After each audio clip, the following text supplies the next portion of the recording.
قرآن کریم نے جو دعائیں سکھائی ہیں اور مناجات مقبول کی پہلی منزل میں وہ دعائیں جمع ہیں، ان کا بیان عرصے سے اس لیے کر رہا ہوں کہ اللہ تبارک و تعالی سے اپنی ہر حاجت مانگنا، چھوٹی ہو یا بڑی، یہ دنیا کے لحاظ سے بھی بہترین نفع کا اور فائدے کا کام ہے، اور آخرت کے لحاظ سے بھی جو دعا مانگی جائے، چاہے وہ اپنی ذاتی ضرورت کے لیے ہو، تو اللہ تبارک و تعالی کہ ہاں وہ اجر و ثواب کا مستحق، چاہے اپنے ذاتی دنیاوی مقصد کے لیے کوئی مانگ رہا، لیکن اس کا فوری اور نقد فائدہ یہ ہوتا ہے کہ اس کو ایک عبادت تصور کیا جاتا ہے، اللہ تبارک و تعالی اس کو ایک عبادت قرار دے کر اس پر اجر و ثواب عطا فرمائے۔ کوئی شخص بیمار ہے اور یہ دعا کرتا ہے کہ اللہ مجھے صحت عطا فرما، تو جو ہی اس نے یہ دعا کی، ایک عبادت اس کے نامہ اعمال میں لکھی اور اس پر اجر و ثواب اللہ تعالی نے مرتب فرمایا۔ تو ایک تو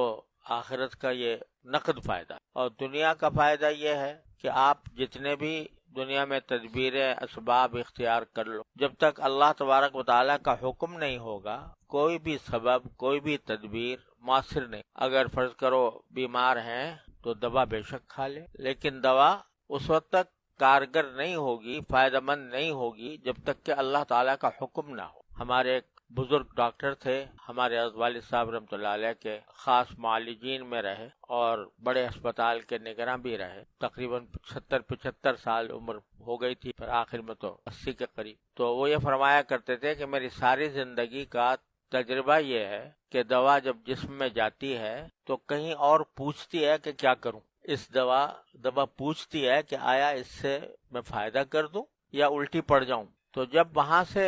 حکم ہوتا ہے تو وہ تاثیر پیدا کرتی، اور نہیں ہوتا تو آدمی دوا کھاتا رہتا ہے، علاج بدلتا رہتا ہے، کچھ حاصل نہیں۔ تو اب انسان جو ہے وہ زیادہ تر اپنے ظاہری اسباب کی تدبیروں میں پڑا رہتا ہے، جب بھی کوئی اس کو مسئلہ پیش آئے تو وہ اس مسئلے کو حل کرنے کے لیے جو ظاہری تدبیریں ہوتی ہیں ان کی طرف لپکتا ہے، اور لپکنا کوئی گناہ بھی نہیں، کیونکہ شریعت نے حکم بھی دیا ہے، اجازت بھی دی ہے کہ بھئی جو جائز اسباب ہیں ان کو اختیار کرو، بیمار ہو تو علاج کرو، لیکن یہ سمجھنا کہ بس میرا جو سارا کچھ، میری توجہ اسی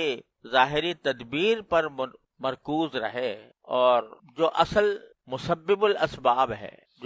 جس کے حکم سے کوئی تدبیر کارگر ہوتی، اس کی طرف رجوع نہ کرے، تو یہ انتہائی تنگ نظری ہے۔ تو قرآن نے ہمیں یہ سکھایا ہے جگہ جگہ، اور خود رسول کریم صلی اللہ علیہ وسلم کہ بھائی تدبیر ضرور کرو، لیکن ساتھ بلکہ اس سے پہلے اللہ تعالیٰ کی طرف اس سے مانگو، جو تمہاری مشکل ہے اس کے سامنے پیش۔ یہاں تک کہ فرمایا گیا کہ بھئی جوتے کا تسمہ بھی اگر ٹوٹ جائے تو اللہ تعالیٰ سے کہ اللہ ٹوٹ گیا، اس کو درست کرا دے۔ یہ کیوں فرما رہے ہیں؟ تاکہ بندے کا جو تعلق ہے اپنے اللہ سے وہ جڑے، مضبوط ہو، اور قدم قدم پر انسان جو ہے وہ اللہ تعالیٰ سے رجوع کرنے کا عادی بنے، اور جس وقت بندے کا تعلق اللہ تعالیٰ سے مضبوط ہو گیا تو بس سمجھو کہ